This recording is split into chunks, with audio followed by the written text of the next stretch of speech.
First were the endless tens or hundreds of thousands of years prior to the emergence of written history and drama. The twin practices of delay and exchange began to emerge slowly and painfully. Then they became represented in metaphorical abstraction as rituals and tales of sacrifice. It's as if there's a powerful figure in the sky who's judging you. You better keep him happy or look the hell out. We've been watching ourselves deal with him for a long time. He seems to like it when you give up something you value. So practice sharing and sacrificing until you get good at it. No one actually said any of this so long ago, although they said something very similar. But it was implicit in the practice and then in the stories. Action comes first. Implicit comes first. People watched the successful succeed and the unsuccessful fail for thousands and thousands of years, and we thought it over and we drew a conclusion. The successful among us sacrifice. The successful among us delay gratification. The successful among us bargain with the future. And then a great idea begins to emerge in ever more articulated form. That idea is the point of a long and profound story. It's the moral of the story. And I'm going to engage in some foreshadowing here. What's the difference between the successful and the unsuccessful? The successful sacrifice, and things get better as the successful practice their sacrifices. The question becomes increasingly precise and simultaneously broader. What is the greatest possible sacrifice for the greatest possible good? You know, if you push a question in a direction, perhaps there comes a time when you can't formulate it any more precisely and broadly, and that's the point at which the question, in some sense, and perhaps even the answer, the question becomes archetypal. It becomes archetypal because it can't be bested. And this is like an ultimate question in some sense. How are you going to ask a more broad-based question than that? What is, given the initial presuppositions that you have to make sacrifices, then the logical endpoint to that is something like, okay, if you have to make a sacrifice, what's the greatest possible sacrifice and for the greatest possible good? That's a good question. The answer becomes increasingly profound. The God of Western tradition, like so many gods, requires sacrifice. We've already examined why, but sometimes he goes even further and requires the sacrifice of what is loved best. This is why. And this is another one of mankind's fundamental discoveries. Sometimes things do not go well. That's self-evident. But here's the rub. Sometimes when things are not going well, it's precisely that which is most valued that is the cause. Why? It's because the world is revealed through the template of your values. If the world you are seeing is not the world you want, therefore, it's time to examine your values. It's time to rid yourself of your current presuppositions. There's a famous experiment that I've alluded to a couple of times, I believe, in this lecture series, the invisible gorilla experiment. And in the invisible gorilla experiment, there's two teams of players, each with 3 members, one dressed in black and the other dressed in white, and each team is passing a basketball back and forth to the team members and milling about.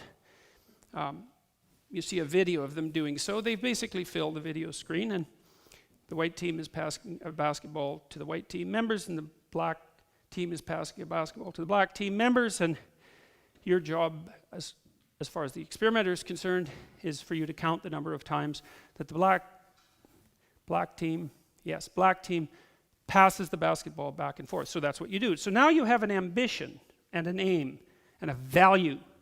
And the ambition and the aim and the value, they're all the same thing, and that is to perform well at the task. Now, the thing that's so cool about this, and this is really so cool, it's just unbelievable that this is the case. It's like a complete validation of a certain element of the Buddhist worldview. So they pass the ball for a couple of minutes, and then the experimenter says to you, how many? And you say 15, and because you're happy with yourself because you've been paying attention, and the experimenter says, yeah, that's right, or maybe not, maybe you missed one. And then the experimenter says, did you see the gorilla? And half of you say, what gorilla? Like, really? And the experimenter says, yes. And then he rewinds it and plays the video, and like a minute and a half into the 3-minute video, sure enough, in walks this guy in a gorilla suit, 6'3" or so, stands in the middle of the game, right in the middle of the game, the same size as the players, perfectly, obviously evident, beats his chest for like a second and a half, and then sort of saunters off.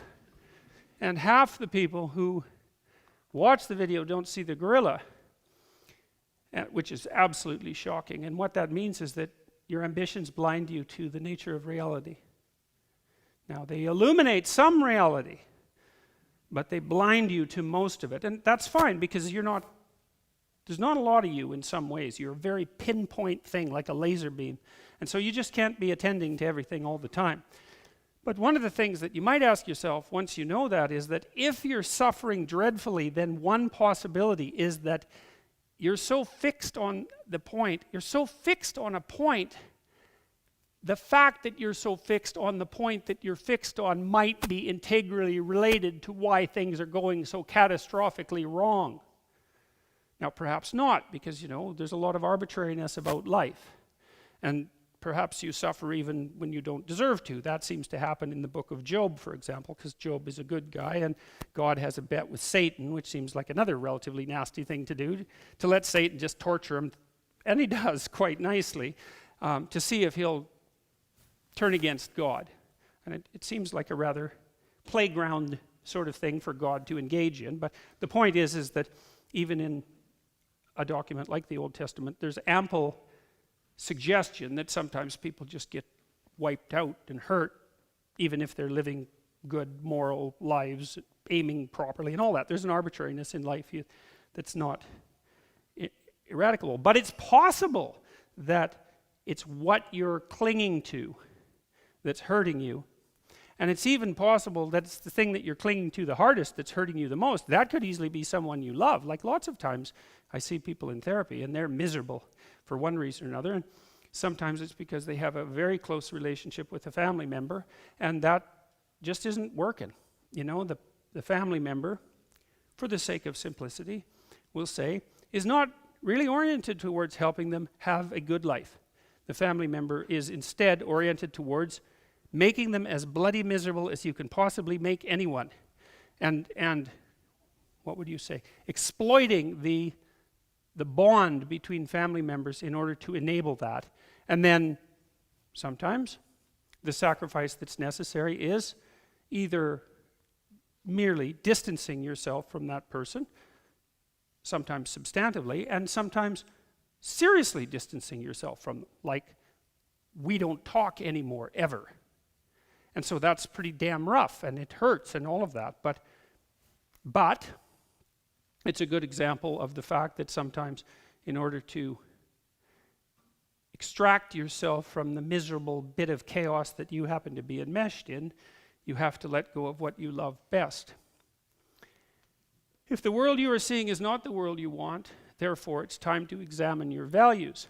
That's really worth thinking about, because the alternative too is to curse fate.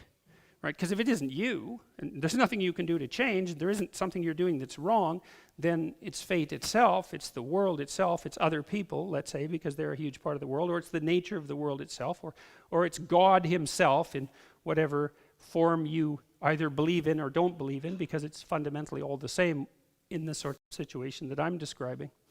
So, and one of the things that's really interesting, and I mentioned this before about the Israelites in the Old Testament, is that they got this right. It's really something, because what happens to the Israelites over and over in the Old Testament is that they get all puffed up about how wonderful they are, and then they make moral errors because they're arrogant, and then God comes along and just cuts them into pieces for like generation after generation, and then they wobble back to their feet, but they always maintain the same attitude, which is, we did something wrong.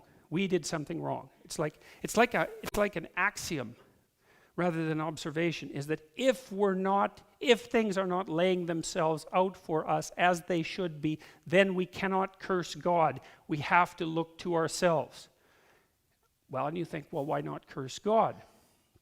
Because maybe it's his fault. And that's a really good question.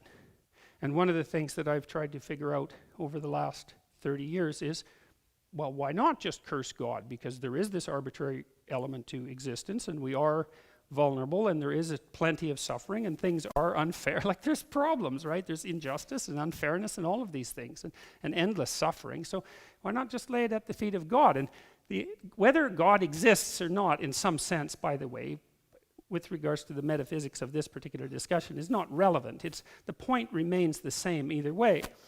And the answer is, as far as I can tell, that if you refuse to take on the responsibility yourself, and you attempt to lay it at the feet of either society or being itself, then you instantly start to act in a way that makes everything much worse, not only for you, but for everyone else, and maybe even for being itself. And so, no, it's not helpful. Now, if you decide that it's you've got the problem, maybe that's not even true. Like, maybe you are someone who's being tortured by the bet between God and Satan, and like, too bad for you if that happens to be the case.